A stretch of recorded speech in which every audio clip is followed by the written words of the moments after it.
महाराष्ट्र सरकार ने एक कंट्रोवर्शियल निर्णय लिया है। फैक्ट्री वर्कर्स के वर्किंग आवर्स जो पहले फैक्ट्रीज एक्ट में थे उस लिमिट को एक्सटेंड करने का। इस पूरे मामले को अच्छे से समझते हैं। मेरे साथ है Ravi Kiran Deshmukh, political editor of free press journal. Thank you, welcome, शुक्रिया आने के लिए। रवि जी, सबसे पहले बताएंगे कि ये जो एक्सटेंशन ऑफ वर्किंग आवर्स का लिमिट, इसको लेके काफ़ी बवाल अभी खड़ा हो गया है कि कैसे आप फैक्ट्री वर्कर्स को 13 घंटे के लिमिट एक इम्पोज कर सकते हैं, और जो इंडस्ट्री के मालिक है वो तो चाहेंगे कि उनसे ज़्यादा उनसे काम निकाला जाए, लेकिन एक human condition of work place की भी बात इसमें आती है। आपको क्या लगता है इस पे क्या आगे होने वाला है, और फिलहाल के स्टेटस क्या है इस पूरे अमेंडमेंट का? फैक्ट्रीज एक्ट 1948 ये एक्ट काफ़ी पुराना है, जो उस समय की जो स्थिति थी काम करने वालों की वगैरह वो सोच के बनाया गया था। उसमें काफ़ी अमेंडमेंट्स तो हो गए बीच बीच में, लेकिन वर्किंग आवर्स मोर और लेस उतने ही रहते थे जो उन्होंने प्रिस्क्राइब किए थे कि 9 आवर्स रहेंगे, जिसमें एक पीरियड रहेगा एक आधे पौने घंटे का जो आपको लंच आवर मिलेगा, ब्रेक मिलेगा। और ये काफ़ी समय से डिस्कशन में था कि अभी ग्लोबल एटमॉस्फेयर काफ़ी चेंज हो चुका है, कंपटीशन बढ़ गई है, इन्वेस्टमेंट हमको अगर अट्रैक्ट करना है तो जैसे इन्वेस्टर चाहेगा उसके अनुसार हमको बदल करनी चाहिए। तो गवर्नमेंट ऑफ इंडिया ने ये प्रपोज किया था कि स्टेट गवर्नमेंट अपने अपने स्टेट में ये एक्ट जो है इसमें अमेंडमेंट लाकर लागू करें कि मिनिमम 9 आवर्स का रिस्ट्रिक्शन हटा दे। अगर किसको 12 घंटा काम करना है तो उसको करने दीजिए, जिसको 13 घंटा करना है उसको करने दीजिए, जिसको ज़्यादा ओवर टाइम लेना है उसको लेने दीजिए। अब ऐसा है कि एक तरफा नहीं हो सकता, जिसमें आपको वर्कर्स का भी कंकरेंस लगेगा, उनको कॉन्फिडेंस में लेने की ज़रूरत है। पता नहीं, अभी गवर्नमेंट ने तो ये प्रपोजल दिया है, आगे चल के गवर्नमेंट कैसे किसको कॉन्फिडेंस में लेगा। क्योंकि पावर इम्बैलेंस है रवि जी, जैसे आप और हम पहले बात भी कर रहे थे इस बारे में कि कोई एक वर्कर जो कमज़ोर वर्ग से है, उसका कोई इंडस्ट्री का मालिक होगा, उससे कुछ भी कंसेंट लेना, उससे कुछ भी साइन करवा लेना कि मुझे मंजूर है, ये तो बहुत आम बात हो गई। वो कोई उनके लिए मुश्किल काम नहीं है, आर्म ट्विस्ट करके एक सिग्नेचर करवाना।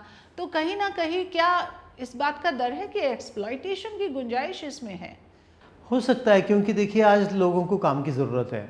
हम बार बार ये कहते हैं कि इंडस्ट्रीज़ बंद हो रही है। जैसे हम मुंबई का अगर उदाहरण दें स्पेसिफिक, तो लाल बहादुर शास्त्री मार्ग एक ऐसा रोड है मुंबई में जो सायन से मुलुंड तक जाता है वेस्ट में। अब इस रोड पे फार्मास्यूटिकल इंडस्ट्रीज़ हुआ करती थी काफ़ी, लगभग सारी बंद हो चुकी है। वहाँ पे रेजिडेंशियल टावर आ गए हैं, कमर्शियल कॉम्प्लेक्सेस आ गए हैं। दूसरी तरफ आप देखेंगे कि मुंबई की पहचान एक टेक्सटाइल टाउन ऐसी थी जो इंडिया का मैनचेस्टर वगैरह कहा जाता था, कि इतनी सारी टेक्सटाइल मिलें हुआ करती थी यहाँ पे। आज लगभग सारी बंद हो चुकी है।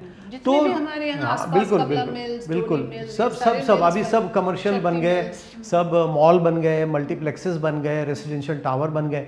तो क्या इस सिचुएशन में वर्कर लीगली प्रोटेक्टेड है कि नहीं, क्या उसे काम मिल सकता है कि नहीं? अब जब काम की ही मारामारी चल रही हो हो सकता है कि उसका एक्सप्लॉयटेशन भी हो सकता है कि उसको ये कहा भी जाए कि आपको इतना घंटा काम करना ही पड़ेगा। देखिए चेंजेस तो गवर्नमेंट ने मान लिए हैं, आपको नहीं चाहते हैं काम ये इतना करना तो आप पे निर्भर है आपको काम करने की नहीं करना है। तो आपने जैसे कहा एक्सप्लॉयटेशन के चांसेस हो सकते हैं। तो इसमें सेफगार्ड्स हमें चाहिए, सेफगार्ड और सरकार की ये जिम्मेदारी है कि वो सेफगार्ड्स प्लेस करे कि किसी तरह की एक्सप्लॉयटेशन ना हो।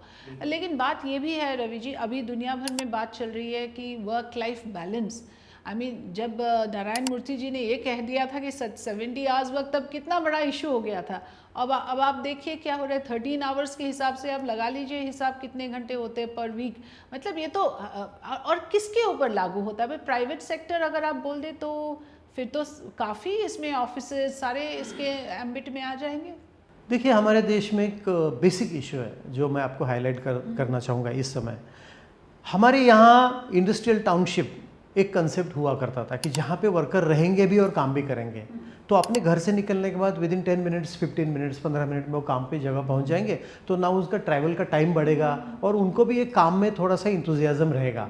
हो गया ऐसा कि सबको इंडस्ट्री सेटअप करनी है मुंबई पुणे जैसे बेल्ट में, या दिल्ली के आसपास, या गाज़ियाबाद के आसपास, या चाहे तो बड़ी बड़ी टाउन्स के आसपास। अब वर्कर कहाँ रहता है? वर्कर को कोई कॉलोनी बना के नहीं देता है। वर्कर रहता है अपने बल पे, जो जहाँ उसको रेंट पे घर मिले या जहाँ रह सके। अब उसका जो ट्रैवल टाइम है मुंबई जैसे शहर में हमको मिनिमम ट्रैवल टाइम हमारा 1 घंटा तो होता ही है वर्क प्लेस में जाने का। अब मिनिमम 1 आवर पकड़ेंगे आप, आने जाने में 2 घंटा, और फिर आपका काम 13 घंटा हो गया, तो 15 आवर्स, यानी कि 24 आवर्स में से 15 आवर्स वो अगर अपने काम को ही दे तो क्या उसको प्राइवेट लाइफ, अपनी हेल्थ, अपनी सारी फैमिली इश्यूज है कि नहीं। तो आपने जैसे कहा उसी पे प्रॉब्लम है कि एक्सप्लॉयटेशन भी है और बर्डन भी है, प्रेशर भी है। अब वो उसको कैसे झेल पाएगा, आने वाला समय बता पाएगा। क्योंकि मुझे भी यही चीज़, जैसे आपने अच्छे से समझा, इसी चीज़ का डर है कि मुंबई जैसे शहर में हम रोज़ वो देखते भी हैं कैसे लोग लटक लटक के लोकल ट्रेन में अपने काम की जगह पहुंचते हैं। ऑलरेडी वो काफ़ी हैरेस्ड होते हैं उस कम्यूट के दौरान आने जाने में, फिर उसके ऊपर और 2-3 घंटे का काम एक्सटेंड करवा दे तो उनके लिए क्या ज़िंदगी बचेगा। Thank you so much Ravi Kiran ji, शुक्रिया हमसे बात करने के लिए।